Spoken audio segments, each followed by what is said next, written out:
निगाहें उस कागज पर लिखी हेडलाइन पर गई जहां लिखा था परम रेस्टोरेंट।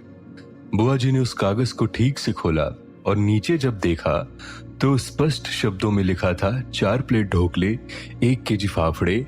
बुआ जी ने बिल धीरे से पढ़ लिया था, लेकिन अभी तक सुहानी का दिमाग इस बात पर नहीं गया था कि बुआ जी ये बिल देख चुकी है।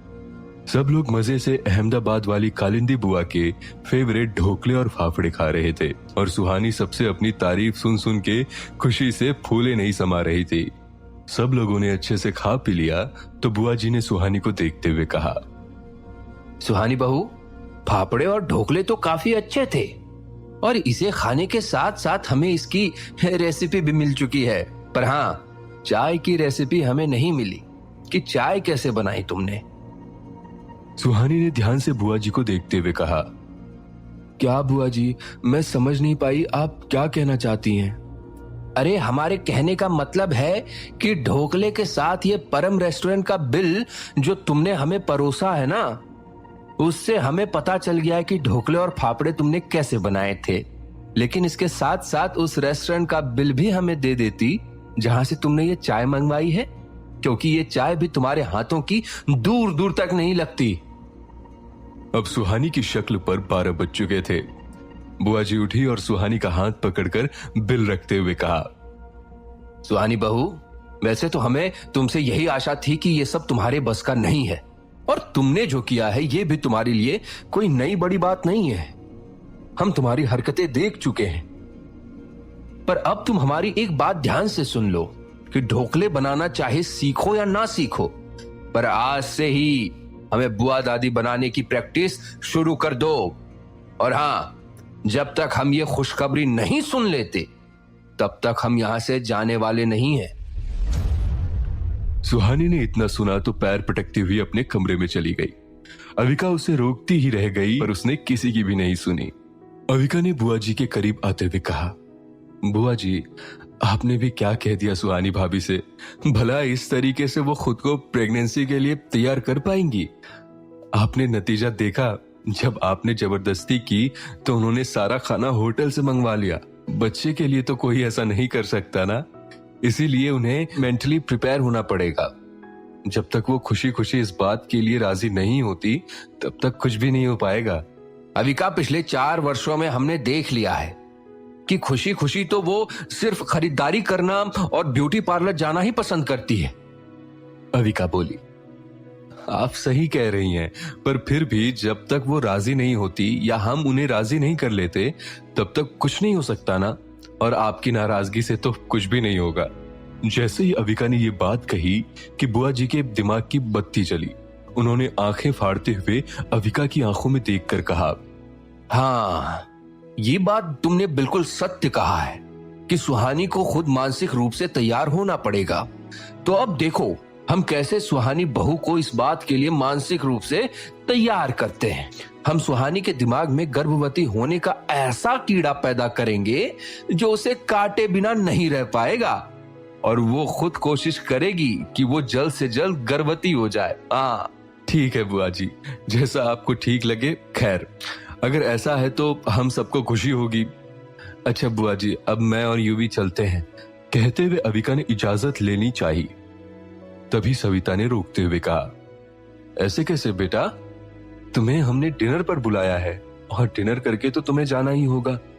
अविका बोली, मम्मी मैं रुक जाती, पर सच में खाने की बिल्कुल भी इच्छा नहीं हो रही है। पेट भर गया और हम दोनों सुबह से बहुत बिजी थे तो काफी थकावट भी लग रही है। सविता बोली, मुझे समझ नहीं आता कि तुम इतनी व्यस्त कहाँ रहती हो और ऐसे कौन से काम है जिनकी वजह से तुम इतनी परेशान हो जाती हो? क्या आराम से घर पे नहीं बैठा जाता तुम लोगों से? अविका ने कहा, मम्मी एक बहुत जरूरी काम था आश्रम में नायरा के साथ। अविका ने इतना ही कहा कि युद्धवीर ने धीरे से उसका पैर दबाकर इशारा किया और अविका चुप हो गई। लेकिन सविता ने बात आगे बढ़ाते हुए कहा, क्या कह रही थी नायरा के साथ? क्या? युद्धवीर ने बात को संभालते हुए कहा, वो नायरा के साथ हम उसके स्कूल गए थे, मतलब कि पीटीएम थी। अविका बताओ ना मम्मी को। हाँ मम्मी, पीटीएम थी तो हम दोनों नायरा के साथ स्कूल गए थे और फिर वहां से आश्रम आए। युवी भी कैंटीन में थे तो काफी थक गए थे। हम बुआ जी से मिलने दोबारा आते हैं ना। बुआ जी ने एक बार फिर अविका को गले लगा लिया और कहा, ठीक है बेटा, तुम जाकर आराम करो, पर हम जानते हैं तुम हमसे मिलने आती रहोगी, है ना? पर एक बार तो हम भी तुमसे मिलने आएंगे। हाँ। ये सुनकर युद्धवीर और अविका के चेहरे पर एक बार फिर से परेशानी झलकने लगी, क्योंकि वो जानते थे कि जब भी बुआ जी आती है तो उनका एक ही डायलॉग होता है, अविका, पिछले 2 सालों में तुम्हारा घर बिल्कुल भी नहीं बदला। और ये डायलॉग सुनकर इनके कान पक चुके थे। पर अविका ने मुस्कुराते हुए कहा, ठीक है बुआ जी, जरूर, आप हमारे यहाँ जरूर आइए, हम आपका इंतजार करेंगे। घर आकर युद्धवीर ने अविका को चॉकलेट देते हुए कहा, ये लो तुम्हारी शगुन। अविका ने प्रश्नवाचक नजरों से युद्धवीर को देखा। ऐसे क्या देख रही हो? यही कि तुम मुझे शगुन क्यों देने लगे? किस बात का शगुन? एक्चुअली आज मेरी कॉलेज फ्रेंड मुझे मिली थी, जहां मैंने कैंटीन खोली है, उसके सामने ही उसकी एक छोटी सी शॉप है। जब मैंने बताया कि मेरी शादी हो चुकी है तो नाम से ही वो तुम्हें पहचान गई और उसने ये चॉकलेट तुम्हें दे दी कि मैं उसकी तरफ से तुम्हें गिफ्ट करूं। Thank you. अविका ने मुस्कुराते हुए चॉकलेट ले ली और खाने लगी। युद्धवीर, चॉकलेट तो काफी अच्छी है। इस पर युद्धवीर बोला, हाँ, क्योंकि इसमें तुम्हारा फेवरेट स्पेशल चॉकलेट है। अविका कुछ देर तक चुपचाप चॉकलेट खाती रही, फिर धीरे से युद्धवीर की आंखों में देखते हुए कहा, और चॉकलेट देने वाली कैसी है? क्या मतलब? अविका ने युद्धवीर के इस सवाल पर कहा, मतलब क्या वो तुम्हारी बहुत अच्छी फ्रेंड थी? अगर हाँ तो इतने दिनों से एक शहर में होते हुए तुम लोग कभी मिले क्यों नहीं? और अगर मिले तो शायद मुझे बताया नहीं तुमने? युद्धवीर ने कहा, क्या तुम्हें मुझ पर इतना भी भरोसा नहीं है? अविका ने कहा, नहीं, मैं बस पूछ रही थी। युद्धवीर ने कहा, वैसे वो कॉलेज के बाद से ही हम कभी मिले नहीं थे, और अचानक वो 2-3 साल के लिए बाहर चली गई थी और कुछ महीने पहले ही लौटी है। उसके साथ एक बहुत बड़ी घटना हुई है, कभी फुर्सत से बताऊंगा। वैसे वो तुमसे मिलने के लिए उतावली हो रही थी, क्योंकि तुम सम्राट परिवार से रिलेटेड हो, बहुत खूबसूरत हो, रिच फैमिली से बिलोंग करती हो। अविका ने चिढ़ते हुए कहा, युद्धवीर, ये सब तुमने उसे बताया? अरे नहीं, मैंने उसे कुछ भी नहीं बताया, ये सब उसका मानना है। और क्या तुम नहीं जानती कि सम्राट फैमिली ओरोविल में कितनी फेमस है? अच्छा ठीक है, एक बार फिर से मेरी फैमिली के बारे में ज्यादा बोलने की जरूरत नहीं है तुम्हें। अगर वो मिलना चाहती है तो मैं उससे मिल लूंगी। वैसे अच्छा, उसका नाम क्या है? युद्धवीर ने बोला, रंभा। अगर रंभा हमसे मिलना चाहती है तो हम उसे अपने घर इनवाइट कर सकते हैं। कल हम उसे लंच या डिनर पर बुला लें क्या? नहीं, हम कहीं बाहर ही मिल लेते हैं, क्योंकि मुझे दिन भर कैंटीन में रहना पड़ेगा और तुम्हें भी आश्रम जाना है, तो ऐसे में हमें वक्त नहीं मिल पाएगा कि हम लंच डिनर की तैयारी कर सके। जब तुम आश्रम से फ्री हो जाओ तो मुझे कॉल करना, मैं तुम्हें पिकअप कर लूंगा और शाम को ही हम डिनर के लिए बाहर चलते हैं। मैं रंभा को भी इनवाइट कर दूंगा। ठीक है। दूसरे दिन प्लानिंग के तहत अविका नायरा के आश्रम जाकर वॉच कर रही थी और युद्धवीर कैंटीन के साथ साथ अपने मिशन पर भी फोकस कर रहा था। सबसे पहले उन्हें यह पता लगाना था कि आखिर वो शैतान इस वक्त कहां और क्या कर रहा है। युद्धवीर की टीम पूरे जी जान से इसमें लगी हुई थी और अविका का मिशन भी उसके लिए बहुत खास था। वो नायरा के साथ रहते हुए भी उसकी हर एक एक्टिविटी पर नजर रख रही थी, लेकिन इन 2 दिनों में ना तो नायरा के बारे में कुछ पता चला था और ना ही युद्धवीर को उस शैतान के बारे में। युद्धवीर जब शाम को फ्री हुआ तो उसने अविका को कॉल किया और उसे पिक करने के लिए आश्रम आ गया। रात को 8 बजे तक ये युद्धवीर और अविका उस रेस्टोरेंट में जा पहुंचे थे, जहां पर उन्होंने रंभा को डिनर के लिए इनवाइट किया था। युद्धवीर के सामने टेबल पर बैठी अविका काफी खूबसूरत लग रही थी।